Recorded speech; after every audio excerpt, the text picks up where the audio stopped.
There is a new form of loss, L-O-S-S.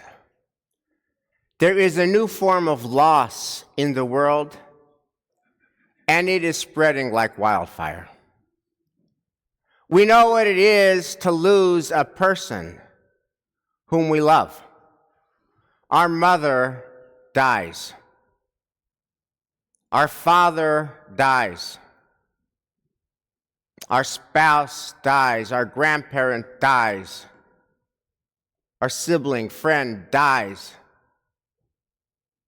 We know of this. And there is a Hebrew word that captures the experience, one word so powerful in Hebrew. It comes actually from the Joseph story, which is that after the brothers sell Joseph into slavery, older brother Reuben comes back and he sees Joseph's not there. And he says, hayeled einenu. The lad is no more. And we know what happens when somebody that we love is no more. When our loved one is no more, that is usually sad. It is sometimes tragic. And it is always life-changing. It's paradigm-shattering. The person that we used to love is no more. How do we do life with the person that we used to love who is no more? It's a hard question, but fortunately, we've seen this question before, and our tradition has evolved wisdom and rituals that equip us with how to deal with it. We have a burial. We have a service at the graveside. We have shiva. We have sheloshim. We have minyan. We say kaddish. We have yizkor. We have yahrtzeit. And doing all of those words and doing all of those deeds in the context of a community that is warm allows us both to mourn our loss and also to affirm our life at the same time. But what happens when the thing that is no more is not a person that we love, but it's a house that we love and all that it contains? And this is happening on an epic scale. This has never happened before on this epic scale. And we don't really know how to handle. We don't have traditions that equip us to deal with the fact that the house that we love and all that it contains is no more. The house I grew up in is no more. The house that we used to wake up in and go to sleep in and live in is no more. The ketubah that used to be on the wall is no more. A lifetime of art that decorated the home that we used to love, that came from these galleries that frequently we would get on vacation, and we just saw it at an art gallery and said, oh, honey, we have to have it. It will always remind us of this special place. It will always remind us of this special moment. And we ordered it, and we hung it, and we saw it, and we loved it, and it is no more. And the Judaica is no more. The Shabbat, Judaica, the challah covers, and the challah trays, and the kaddish cups, and the candlesticks that came from my beloved departed great-grandmother. The candlesticks that my great-grandmother used to light, and then my grandmother used to light, and then my dead mother used to light, and now I light. It is no more. and a Rosh Hashanah Judaica. The shofar rote that I used to blow and that my kids used to blow. And the honey service that we used to take out once a year for the apples and once a year for the challah that had the big, juicy raisins with the honey dripping, that we should use it for a special sweet year that we used this past Rosh Hashanah. It is no more. And we love the seders and the Haggadot and the seder platters and the seder Judaica, like all the 10 plague stuff that our kids and grandkids used to love, and the seder plates and Miriam's cup and Elijah's cup. It is no more. And then all the cards and the letters and the photographs and the memories are no more. And the dining room table on which we had 1,000 meals with the people that we love are no more. And the relics of our children's childhood, those macaroni-encrusted pencil holders that were spray-painted gold that they used to give us on Father's Day and Mother's Day, it is no more. Everything about the life I used to live and used to love, everything about the house I used to love and used to live in, everything about the home I used to love and used to live in is no more.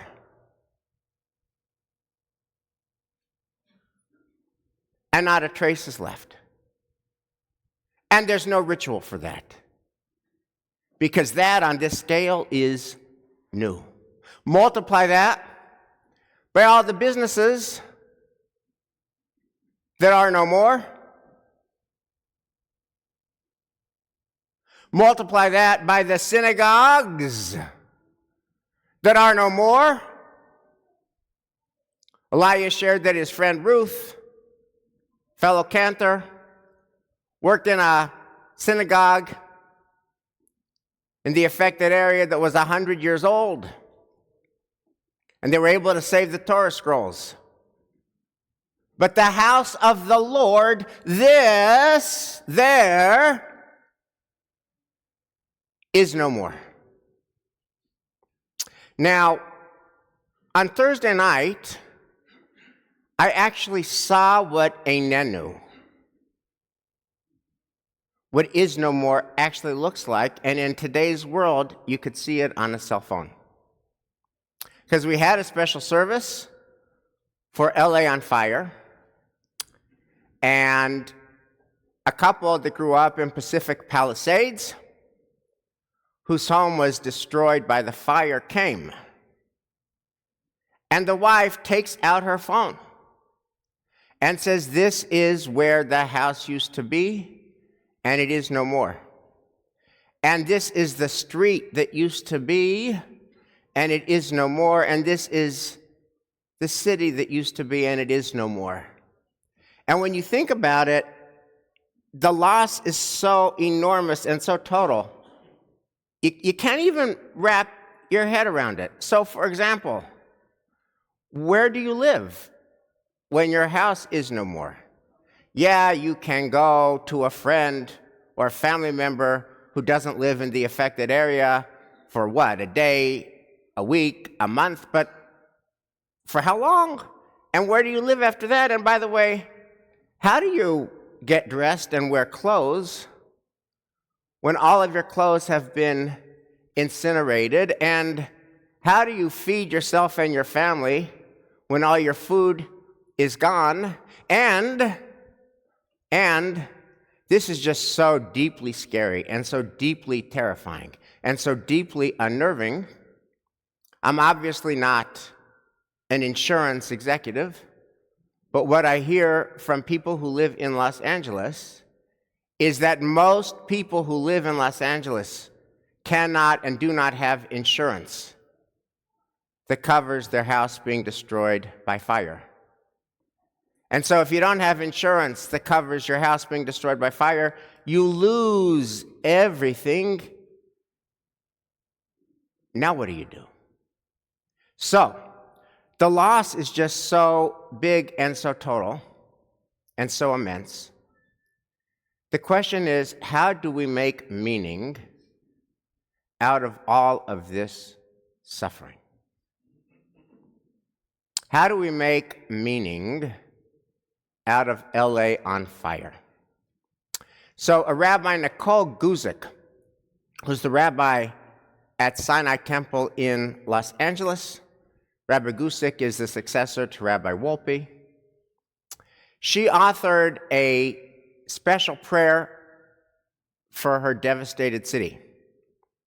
And the heart of her prayer is a famous and famously enigmatic story from 1 Kings 19. It's about the prophet Elijah. So Elijah is on the run because Elijah has been threatened by powerful people that want to kill him. And he's on the run trying to save his life. And he is vulnerable. And he is scared. And he is desperate. And he feels alone. And the question of this story is, what happens when the life you used to live is no more? And is there a God who can help you out in these dark times? And if so, how do you access that God? So, this is the famous passage from this famously enigmatic story. Elijah the prophet is wandering and he's desperate and he's at a mountain in the wilderness, and the story continues. "Come out," God called, "and stand on the mountain before the Lord." And lo, the Lord passed by. There was a great and mighty wind, splitting mountains and shattering rocks by the power of the Lord. But the Lord was not in the wind. And after the wind, an earthquake, but the Lord was not in the earthquake. After the earthquake, fire, but the Lord was not in the fire. And after the fire, kol damama daka, the still small voice. When Elijah heard it, he wrapped his mantle about his face and went out and stood at the entrance of the cave.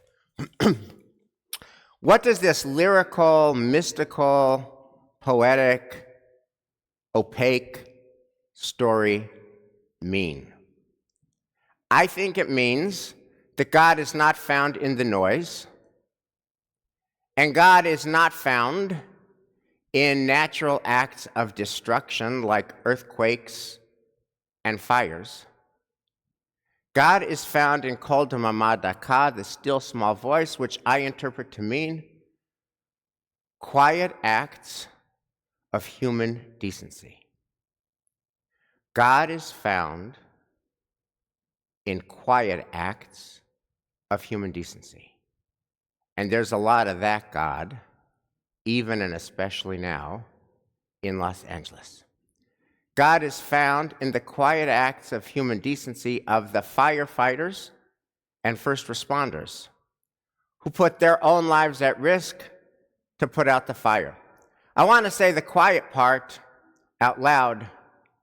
I want to acknowledge what we all know inside but never say, which is Temple Emmanuel, wonderful as it is, does not produce many firefighters.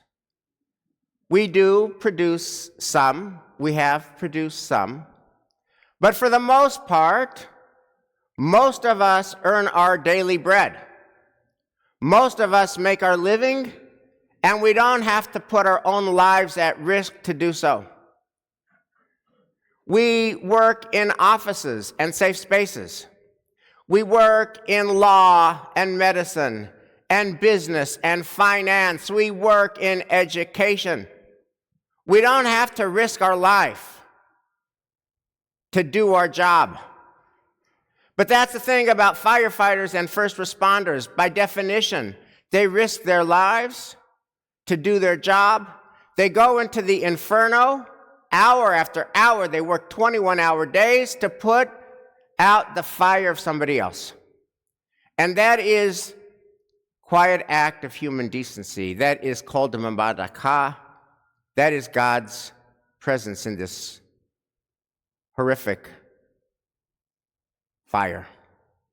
And so all we can do is be grateful to those firefighters and first responders and just pray that God should continue to guard them and protect them and let them come home safely to their families after very long days of fighting fires.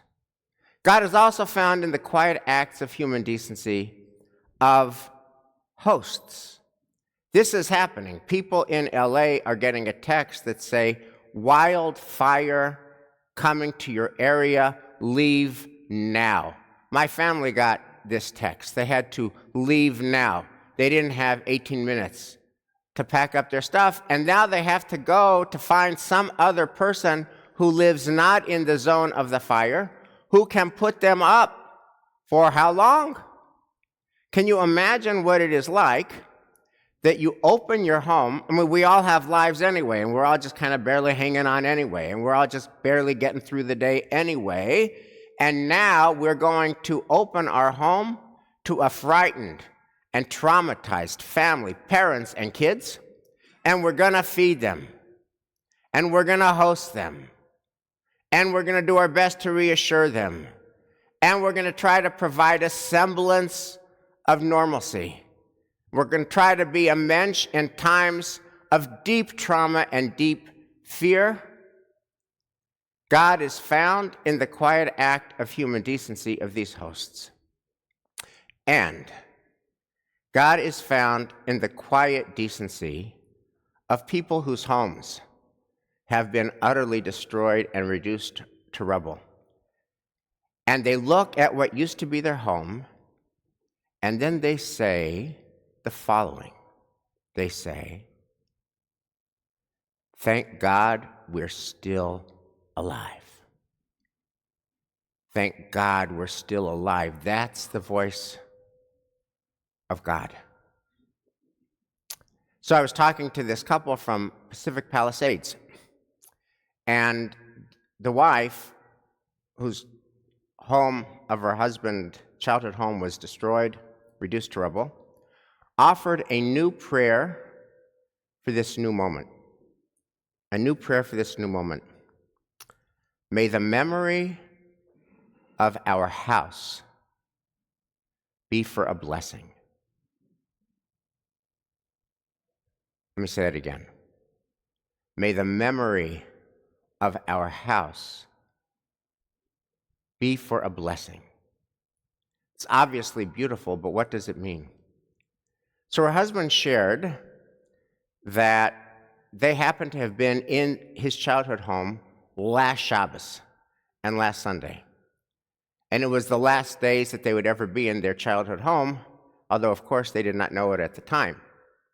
And he said that when he left home to go to college when he was 18, his parents never changed a single thing in his bedroom. They didn't touch a thing. His bedroom now, decades later, is undisturbed. It's exactly the same bedroom as it was when he left in September of his 18th year to go off to college. It is a museum of his childhood. And he was there with his wife and their kids just last weekend. And he noticed a letter attached to the wall of his bedroom. He said he and his wife met and fell in love when they were 18 years old. And his wife wrote him a love letter when they were both 18.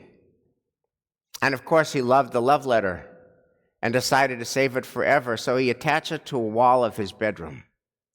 And just last weekend, they took out that love letter again, and they read it out loud again.